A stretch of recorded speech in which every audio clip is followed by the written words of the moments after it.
இப்போ இன்னும் களைகட்ட போது ஏன்னா இங்கே வரப்போறவங்க அப்படி சாரை பற்றி சொல்லணும்னா சூப்பர் ஸ்டாரில் ஆரம்பித்து உலகநாயகன் சாரில் ஆரம்பித்து தலைக்கு தளபதிக்கு இப்படி எல்லாருக்குமே மெகா ஹிட் கொடுத்த ஒரு அற்புதமான டைரக்டர். எல்லாருமே வந்து இவங்களுடைய படங்கள் பார்த்தாலே எப்படி கமர்ஷியல் படம் எடுக்கலாம்னு கற்றுக்கலாம். என்றைக்குமே இவருடைய படத்தில் ஒரு சீன் நடித்தாலே போதும், அந்த அளவுக்கு எல்லாருமே வந்து ரீச் ஆகிடலாம் அப்படிங்கிற மக்கள் மத்தியில் சார் வந்து அவங்க படத்தில் ஒரு சீன் நடிப்பாங்க. அந்த சீனுக்காக எல்லாருமே வெயிட் பண்ணி பார்த்த காலங்கள்லாம் உண்டு. ஸோ லெட்ஸ் வெல்கம் நம்ம அனைவருக்கும் பிடித்த டைரக்டர் கே.எஸ். ரவிக்குமார் சார் அவர்களுடைய வேலை கிடைக்கணும். கேளு சார் வணக்கம் சார். சார் வணக்கம், அனைவருக்கும் வணக்கம். சார் நீங்கள் தமிழ் சினிமாவுக்கு நிறைய மெகா ஹிட் கொடுத்துருக்கீங்க சார், நிறைய பேர் இன்ட்ரோ பண்ணியிருக்கீங்க. இன்னைக்கு எங்களுடைய பிளாக் ஷிப்லேருந்து ஒருத்தர் நீங்கள் இன்ட்ரோ பண்ண போகிறீங்க சார். அவரை வந்து தமிழ் சினிமாவில் அவரோட பயணத்தை நீங்கள் தான் தொடங்கி வைக்க போகிறீங்க. அவர் யாருங்கிறத அந்த கியூ கார்டில் வருது சார். அதில் ஒரு பேர் இருக்கும், அதை நீங்கள் எடுத்து படிச்சிங்கன்னா அவருக்கான ஏவி பின்னாடி ப்ளே ஆகும். அதுக்கப்புறம் அவர் ஏவி முடிஞ்சதுக்கப்புறம் அப்படி தாவி ஹீரோ மாதிரி வருவார் சார். வந்ததுக்கப்புறம் நீங்கள் அவரை பற்றி பேசுனீங்கன்னா சந்தோஷப்படுவோம் sir. Mister Rammohan Arumugam sir. Rajmohan sorry இல்லை சார், அவன் அசிஸ்டன்ட் டைரக்டர் இருக்கிற காண்டில் பண்ணிருக்கானுங்க சார். உலக தமிழர்கள் அனைவருக்கும் தெரிந்த முகம் ஆச்சு. ஆமாம் சார். இயக்குனராக புது ஆள் என்று பேர் சார், இயக்குனராக அந்த படத்தில் டெபியூ வர்றார் sir. Okay, very good very good very good. Director ராஜ்மோகனுடைய தமிழ் வணக்கம். அது அவ்வளோ ஈஸியாக சொல்ல முடியல. இது வந்து ரொம்ப ப்ரெஸ்டீஜியஸ் மூமெண்ட். எனக்கு வந்து கீழே லிங்குசாமி சார், கார்த்திக் சுப்ராஜ் சார் என்னுடைய நண்பர்கள்லாம் இருக்காங்க, மேலே கே.எஸ். ரவிக்குமார் சார் இருக்காரு. கொஞ்சம் பதட்டமாக இருக்கு. நான் சின்ன வயசில் ஸ்கூல் படித்தப்ப எனக்கு பேரே வந்து ரேடியோ போட்டின்னு தான் சொல்லுவாங்க. ஏன்னா சண்டே ஒரு நாள் ஒரு படத்தை பார்த்துட்டு ஒரு மாதம் அந்த கதையை சொல்லிக்கிட்டு இருப்பேன் ஸ்கூலில். அந்த படம்லாம் அப்படி முடிஞ்சிருக்காது. அந்த ஆல்டர்னேட்டிவ் கிளைமேக்ஸ்லாம் வச்சு ஒரு பெய்டா அப்படின்னு 4 வாட்டி இருந்துச்சுன்னு எஃபெக்ட்ஸ்லாம் போட்டு சொல்லுவேன். அப்படி எங்கள் ஓட்டி வீட்டில் திண்ணையில் உட்காந்து ஒரு படத்தை பார்த்து கதையை சொல்லிக்கிட்டே இருந்தேன். அந்த குதிரை அப்படி ஏஞ்சி மச்சான் அப்படியே ஜம்ப் அடிச்சு அப்படி கேரளாவில் லேண்ட் ஆச்சு. நான் சொல்லிட்டே இருக்கும்போது வடிவேலு காமெடி சீன்ல வர மாதிரி என்னுடைய பாடி கீழே இருக்கு, மண்டை ஓட்ட உடச்சு வெளில போயிருச்சு. கீழே விழுந்து மண்டை உடஞ்சி ரத்தம் வந்து 3 தையல் போட்டு எல்லாரும் சொன்னாங்க தலையெல்லாம் ரொம்ப அசைக்காத, ஏதாவது மயக்கம் வந்தா சொல்லு. ஹர்பஜன் சிங் மாதிரி ஆயிட்டேன், அப்படியே குடும்பியெல்லாம் போட்டு பேண்டேஜ் எல்லாம் ஒட்டி. அப்புறம் அடுத்த நாளும் அதே கதையை சொல்லிக்கிட்டே இருந்தேன். அந்த படத்தின் பெயர் முத்து. அதோட இயக்குனர் கே.எஸ். ரவிக்குமார் அண்ணன் அவர்கள். ஒரு ஸ்கூல் பையனா பல்லாவரன்ற ஒரு சின்ன ஒரு அவுட்ஸ்கட் ஆஃப் சென்னையில் ஆரம்பித்து வெறும் கருவேலம் காடு தான் இருக்கும், எதுவுமே இருக்காது. தென்னை மட்டையை வச்சு கிரிக்கெட் ஆடிட்டு இருப்போம். ஒரு ஸ்கூல் ஸ்டூடெண்டா இருந்த என்ன ஒரு கதையை சொல்ல வச்சு பசங்க மத்தியில பாப்புலர் ஆக்கி இன்னைக்கு ஸ்கூல் பசங்களை வச்சு ஒரு கதை எடுத்திருக்கேன். அங்க வந்து அண்ணன் என்னை லான்ச் பண்ணியிருக்காரு. இதை விட கௌரவம் எனக்கு வேற எதுவுமே வேண்டாம். ஆனா thank you so much. All the best, all the best. அது மட்டும் இல்ல, நம்ம பசங்க நேற்று யூடியூபர்ஸ், இன்று நடிகர்கள், நாளை தமிழ் சினிமாவின் மிக முக்கியமான கலைஞர்கள் 10 பேரை ரொம்ப நம்பிக்கையோட லான்ச் பண்றோம். அந்த பாலா பிளாக்ஷிப் படத்துல ஒரு அரங்கம் நிறைந்த கைத்தட்டல நம்ம பிளாக் ஷிப் ஸ்டார்ஸ்க்கு தரணும். குழந்தை நட்சத்திரம் அப்படின்னு சொல்லுவாங்க அம்மு அபிராமிய. இந்த படத்துல இருந்து அவங்க குழந்தை எல்லாம் கிடையாது, ஒரு முக்கியமான நட்சத்திரமாவே அபிராமி மாறி இருக்காங்க. அவங்க நல்ல கைத்தட்டல, அவங்களுக்கு ஒரு சிறந்த நடிப்பை அவங்க வழங்கி இருக்காங்க. இவ்வளவு சின்ன பசங்க மத்தியில எனக்கு பெரிய சவாலே, நான் வந்து போய் எப்படி கதை சொல்றது. ரோமியோ பிக்சர்ஸ் ராகுல் சாரை சொன்னேன். இன்டர்வல் பிளாக் முடியும் போதே அவர் வந்து டைட்டில்லாம் பேச ஆரம்பிச்சிட்டாரு. அப்ப எனக்கு புரிஞ்சிருச்சு, சரி ஓகே சார் கன்வின்ஸ் ஆயிட்டாரு. முழு கதை முடிச்சு நான் 10 ஜூனியர் ஆர்டிஸ்ட் கேட்டா 70 ஜூனியர் ஆர்டிஸ்ட் கொடுத்து இன்னும் குவாலிட்டியா பண்ணுங்க, என்ன வேணா பண்ணுங்கன்னு எனக்கு அவ்வளவு ஃப்ரீடம் கொடுத்த ரோமியோ பிக்சர்ஸ் ராகுல் சார் ஒரு மிக சிறந்த ப்ரொடியூசர். அவருக்கு ஒரு பெரிய கைத்தட்டல நீங்க தந்தே ஆகணும். அவர் இல்லாம இந்த மேடை எங்களுக்கு சாத்தியமா இருக்காது. நெக்ஸ்ட் பெரிய பெரிய ஸ்டார்ஸ்லாம் வேணும் நான் கேட்டேன். ரொம்ப தயக்கத்தை கேட்போம், அவர் என்ன சொல்றாருன்னு பார்க்கலான்ட்டு. யாரு கேட்டாலும் ஓகே நாங்க. அந்த வகையில சுப்பு பொஞ்ச அண்ணன், சுரேஷ் சக்கரவர்த்தி அண்ணன், போஸ் வெங்கட் அண்ணன், வினோதினி மேடம், இப்படி நாடறிந்த நல்ல இவங்க இல்லாம தமிழ் சினிமாவே இல்லை. எனக்காக அந்த அத்துணை பெரிய நடிகர்களுக்கு ஒரு அரங்கம் நிறைய நீங்க கைத்தட்டல தரணும். எவ்வளவு கத்துனாலும் எவ்வளவு டென்ஷனா இருந்தாலும் சுப்பு அண்ணன் முகத்தை பார்த்தா எல்லா டென்ஷனும் மறைஞ்சிரும். பிறவியிலேயே கர்ணன் கவச குண்டலத்தோடு பிறந்த மாதிரி புன்னகையோடு பிறந்தவர் புன்னகை பண்ணார். அவ்வளோ actually chocolate boy play boy இந்த டைட்டில் அண்ணனுக்கு தான் போயிருந்தோம். அண்ணன் தேங்க்யூண்ணே ஃபுல் சப்போர்ட் கொடுத்ததுக்கு. வினோதினி மேமும் அப்படியே தான், அவர் கிரியேட்டிவாகவும் ரொம்ப கான்ட்ரிபியூட் பண்ணுவாங்க. போஸ் வெங்கட் அண்ணா இல்லாம இனிமே என்னால படமே யோசிக்க முடியாது. அவர் வந்து எனக்கு சென்சார் சர்டிஃபிகேட் மாதிரி ஆயிட்டாரு. அப்படி ஒரு ஆர்டிஸ்டால இருக்க முடியுமான்னு தெரியல. அண்ணா இந்த சட்டை வேணாம், சட்டையை மாத்துங்கன்னா கேரவேனுக்கு போனா 2 கிலோமீட்டர் ஆகும். அப்படியே பின்னாடி போய் அப்படியே கலட்டி அப்படியே மாட்டிட்டு வந்து உட்காருவாரு. அவ்வளவு பெரிய கோஆபரேஷன். சுரேஷ் சக்கரவர்த்தி அண்ணனோட அதே மாதிரி தான். ஒவ்வொரு வாட்டி லாஸ்ட் மினிட்ல தான் கூடுவேன். பட் எனக்காக ஓடி வந்து எல்லாத்தையுமே பண்ணாங்க. அண்ட் என்னுடைய யாரோ பேர் விட்டுறதா தப்பா எடுத்துக்காதீங்க. எல்லா நடிகர்களும் கேபி படானி, மதுரை முத்து, கூஞ்ஞான சம்பந்தம் ஐயா அண்ட் என்னுடைய குரூ எடிட்டர் உட்கார்ந்துருக்கார் விஜய் வேலுக்குட்டி. தலையுடைய துணிவு படத்தை செதுக்கின ஒரு எடிட்டர் விஜய். எல்லாரும் ஒரு ஹாய் சொல்லுங்க. ஸோ அண்ட் இன்றைய விழாவினுடைய மிக முக்கியமான கதாநாயகன், இயக்குனர், இசையமைப்பாளர் சந்தோஷ் தயநிதி. எங்க இருக்காருன்னு தெரியல. சந்தோஷ், ஹாய் சந்தோஷ். நான் ரொம்ப ஃப்ரம் தி ஹார்ட் சொல்றேன். பேச்சுல 2 வகை, மூளையில இருந்து பேசுறது, இதயத்தில இருந்து பேசுறது. ஃப்ரம் தி ஹார்ட் சொல்றேன். தமிழ் சினிமாவின் மிக முக்கியமான, உன்னதமான, அருமையான இசையமைப்பாளரா சந்தோஷ் கண்டிப்பா வருவார். இது நடக்கும். இப்படியே இருங்க சந்தோஷ். எல்லா பாட்டும் ஹிட்டா கொடுங்க, எல்லா ஆல்பமும் ஹிட்டா கொடுங்க. அவர் கூட இருக்கும்போது எனக்கு வந்து ஏஆர் ரஹ்மான் சார் கூட இருக்க மாதிரி தான் இருக்கும். அவ்வளோ ஒரு பாசிட்டிவிட்டியா இருக்கும். நண்பர்கள் வந்து கவிஞர்கள் ஒரு கவியரங்கமே நடத்திட்டாங்க. ஆப்பா ராஜா கையெல்லாம் உடஞ்சி கவிதை எழுதியிருந்தாப்புல. அது கை நல்லா இருந்தாலே கவிதை சுமாராக தான் வரும். ரொம்ப க்ளோஸ் ஃப்ரெண்ட் அவங்களாம், எக்ஸ்டெண்டட் ஃபேமிலி. பாலாண்ணா, தனிக்குடி, அவர் வந்து என்னுடைய ஒரு பெரிய சகோதரராக மாறிட்டார். ஒரு சிறந்த ஒரு ஆர்டிஸ்ட், ஒரு கவிஞர் எனக்கு வந்து கிடைச்சிருக்காரு. யுகபாரதி அண்ணன் தவிர்க்க முடியாத காரணத்தால் இந்த ஃபங்க்ஷனுக்கு வர முடியல. மாமன்னனா இருக்கட்டும், தற்கால தமிழ் சினிமாவினுடைய மிகப்பெரிய உச்சம்னா அது இந்த காலம், யுகபாரதியின் காலம் தான் நம்ம சொல்லணும்.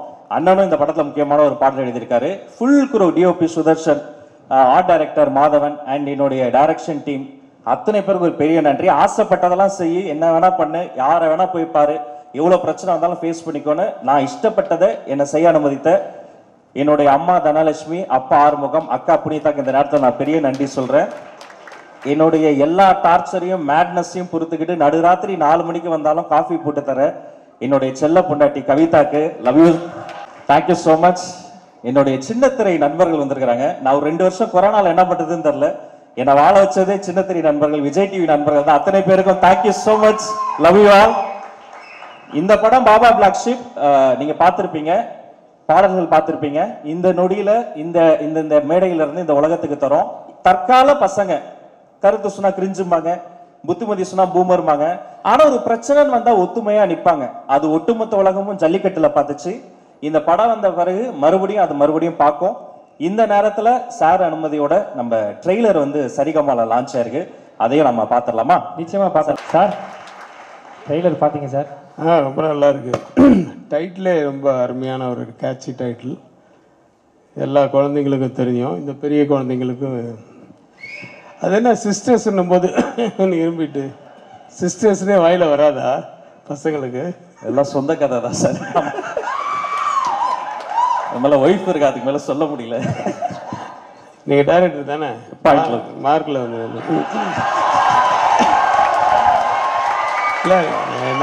லைட் எல்லாம் பண்ணி நமக்காக தான் மார்க் போட்டிருக்காங்க. ரொம்ப அதிர்ஷ்டசாலி நீங்க. இந்த ஒரு குரூப்ல வந்து நீங்க டைரக்டரா அறிமுகமானதுக்கு. நீங்க மட்டும் இல்லை, நிறைய டைரக்டர்ஸ் உருவாக போறாங்க. நீங்க மேலும் பல வெற்றிகளை கொடுக்கணும். இது வெற்றின்னு கன்ஃபார்ம், அது தெரிஞ்சுங்க sir. Thank you sir, thank you sir. ஏன்னா யூத்ஃபுல்லாக இருக்குது. ஆனால் யூத்து தானே தேட்டருக்கு வராங்க. நான் இந்த பிளாக் ஷீப் விழாக்கள் எல்லாத்துக்குமே வந்து நிறைய வந்திருக்கேன். எல்லா ஃபங்க்ஷன்ஸுக்கும் வந்திருக்கேன். அது இல்லாமல் இந்த விக்கின்னு ஒருத்தர் இருக்கார்ல, அவர் ஃப்ரெண்டு எல்லாருமே என்னோட படம் டிஸ்கஷனுக்கெல்லாம் கூப்பிட்டு அவங்களோட பேசுறது. அதுக்கெல்லாம் காரணம் நானும் யூத்துக்கிட்ட இருந்து ஏதாவது கற்றுக்கலாம் அப்படின்றதான். ஸோ இதுல இருந்தும் கொஞ்சம் கற்றுக்கிறேன். பட் இதெல்லாம் நாங்கள் பண்ணது தான் காலேஜ். அதை சொல்லுங்க சார். நீங்கள் பண்ணாதான் சார். ஆனால் அதை சொல்லணுமே, தைரியமாக வித்தியாசமாக சொல்லணும். இன்னைக்கு ப்ரெசன்ட் ட்ரெண்டில் சொல்லணும் இல்லையா, ட்ரெண்டியாக இருக்கணும்.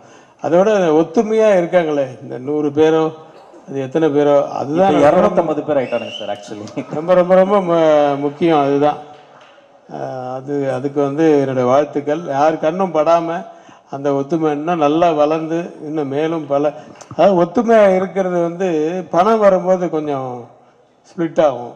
இங்கே பணம் வந்தாலும் அதை கரெக்டாக ஸ்ப்ளிட் பண்ணி கொடுத்து எல்லாம் ஒத்துமையாக வச்சுக்கிறதுக்காக இந்த விக்னேஷுக்கு என்னோட மனமார்ந்த வாழ்த்துக்கள். அதாவது தலைமை கரெக்டாக இருந்ததுன்னா நிஜமாவே அது கரெக்டாக செட் பண்ணிடுவாங்க.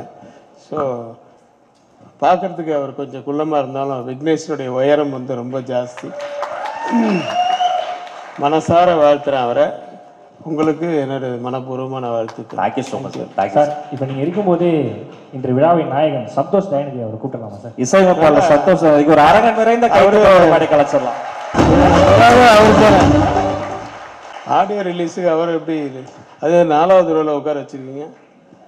வணக்கம். First of all thanks to Romeo pictures, black sheep and Rajmohan sir. இந்த படம் மியூசிக் டைரக்டராக நல்லா இன்ட்ரடியூஸ் பண்ணியிருக்காரு. I mean 3rd film, but after a long gap. Stage ரொம்ப நாள் கழிச்சு ஸ்டேஜ் இருந்தால் கொஞ்சம் நர்வஸாக இருக்குது. First of all thank you Ravikumar sir இந்த ஷோக்கு வந்ததுக்கு. And then Lingusamy sir, Karthik sir எல்லாரும். நான் ரவிக்குமார் சாரோட பெரிய ஃபேனு. எங்களுக்கு ஒரு எக்ஸ்பீரியன்ஸ் இருக்குது, ஆனால் அவருக்கு ஞாபகம் இருக்கான்னு தெரியல. நான் லிங்கா படம் ஒர்க் பண்ணியிருக்கேன் ரஹ்மான் சார் ஸ்டுடியோவில். அங்கே சுரேஷ் பெருமாள் இருக்கார், அவர் உங்களுக்கு தெரியும் நினைக்கிறேன். சுரேஷ் தெரியும். ஸோ சின்ன சின்ன நட்சத்திரம் பாட்டு வந்து பெரிய லென்த்தாக இருந்தது. அதை எடிட் பண்ண சொல்லி சுரேஷ் எனக்கு அந்த வேலையை கொடுத்தாரு. சாரோட உட்காந்து எடிட் பண்ணியிருக்கேன். ஸோ அது ஞாபகம் இருக்குன்னு தெரியல சாருக்கு. ஸோ தேங்க்யூ சார், அது பெரிய எக்ஸ்பீரியன்ஸ். பெரிய இடத்துல இருந்து தான் வந்திருக்கீங்க. அண்ட் இந்த நேரத்தில் ஐ வாண்ட் டு தேங்க் என்னோட mentor mister AR Rahman sir. அவரோட ஸ்கூலில் தான் நான் படித்தேன், கேஎம் மியூசிக் கன்சர்வேட்டரின்னு சொல்லி. அங்கே படிச்சுட்டு அவரோட கடல் படத்துலேருந்து நான் ஒர்க் பண்ணிகிட்ருக்கேன். அவரோட இப்போ வரைக்கும் ஒர்க் பண்ணிகிட்ருக்கேன். ஸோ அவர்கிட்ட லேர்ன் பண்ண எக்ஸ்பீரியன்ஸ் வந்து டே பை டே என்ன ஒரு பெட்டர் மியூசிஷியனாக மாற்றிட்டே இருக்குது. And then thanks my family, அப்பா அம்மா ஷைலஜா மித்ரன் எல்லாருக்குமே. இந்த நேரத்தில் அவனை சொல்லிக்கணும்னு ஆசைப்பட்றேன். ஏஆர் ரஹ்மானை பற்றி நான் ஒரு 7-8 படம் பண்ணிட்டேன் அவரோட. ரஹ்மான் கிட்ட இருந்து இருக்கிறவங்க வந்து சீக்கிரம் வளர்கிறதுக்கு காரணம், நிறைய தனித்தனியாக போகிறதுக்கு காரணம் ஃப்ரீடம் கொடுத்துருவாரு. ஒரு போர்ஷன் கொடுத்துட்டு இதான் இப்போ நான் சொல்கிறது, இதில் உன்னுடைய ஐடியா எதாக இருந்தாலும் கூட இன்புட் எதாவது கொடுத்துட்டு நீ பண்ணு அப்படின்வாரு. ஸோ அந்த ஃப்ரீடம் கொடுக்கும்போது தான் அதெல்லாம் வெளியில் வரும். அப்படி தான் இவரும் வளர்ந்துருக்காரு. வாழ்த்துக்கள். இன்னும் நிறைய படங்கள் பண்ணோம். இது 3வது படமா உங்களுக்கு? ஆமாம் சார். Super bro. இந்த இடத்துல ஒரே ஒரு பிக் தேங்க்ஸ் சொல்லணும். எல்லாரும் காலேஜ் 4 வருஷத்துல முடிச்சிருவாங்க. நான் சாய்ராம் இன்ஜினியரிங் காலேஜில் காலடி எடுத்து வச்சு 20 வருஷம் ஆச்சுல வச்சு 20 வருஷமா அந்த காலேஜில் நீ வந்து வளர்த்துக்கிட்டு இருக்காங்க தான் சொல்லணும். ஈவெண்ட்டுக்கு இடம் தராங்க, படத்துக்கு லொக்கேஷனே தந்தாங்க.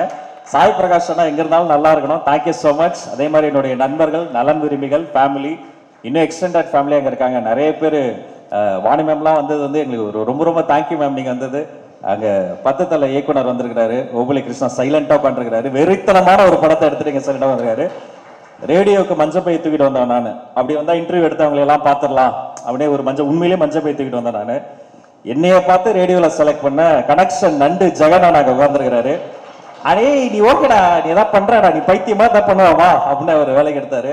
அவர் அன்னைக்கு எடுத்ததால தான் ஃபர்ஸ்ட் போன ஃபங்க்ஷனே உள்ள விட மாட்டாங்க. இது மாதிரி ப்ரெஸ் மீட்ல விளாண்டு மைக்கை தூக்கிட்டு Dasavatharam audio launch Nehru stadium உள்ள அப்புறம் மைக்ல லோகலாம் காமிச்சு இங்கிலீஷ்லாம் கத்தின ப்ரெஸ் உள்ள நுழைஞ்ச உடனே பார்த்தா அன்றைய சிஎம் கலைஞர் ஐயா, உலக நாயகன் Kamal sir, Vijay sir, Jackie Chan உட்காந்துருக்கிறாரு. இது என்ன கனவா நனவா அப்படின்ட்டு ஆச்சரியம். அந்த பெரிய மேடையில இந்த மாதிரி எல்லாரும் உட்காந்துருக்கும் பொழுது முக்கியமானவங்கள சொல்லியே யார் சார்? அமிதாப் பச்சன், ஹேமா மாலினி, அப்புறம் இன்னொருத்தர் அமிதாப் பச்சன், ஹேமா மாலினி, ஜாக்கி சானோட கை கோத்துட்டு வந்தாங்க. ஐ திங்க் கூட்டத்தில் எம்பி பாத்தீங்களா? தசாவதாரத்தில் நடிச்ச யாரு? ஆனா நீங்க இருந்தீங்கண்ணே. சரி, ஓகே. எல்லாரும் இருந்தாங்க. ஆனா அந்த மேடையில வந்து ஏதோ ஒரு அன்ராப் பண்ணப்ப அந்த பேப்பரை ஜாக்கி ஜான் வந்து சுருட்டி பத்திரமா கொண்டு போய் ஓரமா ஒருத்தர்கிட்ட கொடுத்துட்டு அப்படி தேங்க்யூ அப்படிலாம் சொல்லிட்டு வந்தாரு. ஸோ இந்த இடத்துல ஜெகனண்ணாவும் அங்க இருக்கிறாங்க. இங்க மேடையில கே.எஸ். ரவிக்குமார் சார் இருக்காங்க. அப்படியே ஈரோடு மகேஷனா, சரத், மைனா, யோகி, பிரபு எல்லாரும் இருக்காங்க. அதனால இந்த மொமெண்ட்டை நான் வந்து அப்படியே நான் ஃபீல் பண்றேன். ரொம்ப ரொம்ப சந்தோஷமா இருக்கு. இதை ஏற்படுத்தி தந்த அன்பு தம்பி, கனவுகளுக்கு ரெக்கை தரக்கூடியவன் ஆர்ஜே விக்னேஷ்காந்துக்கு ஒரு பெரிய thank you. Love you so much. Black ஷீப்ல இருக்கக்கூடிய அத்தனை பேருக்கும் நன்றி. கண்டிப்பா நன்றிங்க. நன்றி சார். சார் தேங்க்யூப்பா. இதுக்கு மேல இருந்த கத்துவாங்க. எவ்வளவு பேர் இருக்காங்க. நினைவு பரிசு ஒன்று இருக்கு சார். யாருக்கு? உங்களுக்கு தான் சார். சார் ஆமா சார், உங்களுக்கு நினைவு பரிசு தானே, நினைவான ஒரு பரிசு. அது கொடுக்கறதுக்கு கருப்பு சட்டை கணபதி வராது சார். என்னது இது? நினைவு பரிசு சார், நினைவான பரிசு. இந்த முட்டாய் இருக்குல்ல சார், பல்லு பல்லா இருக்கு. ஐயா ஓப்பன் பண்ணுங்க. காசு வாங்கமா எதையும் ஓப்பன் பண்ண மாட்டீங்க.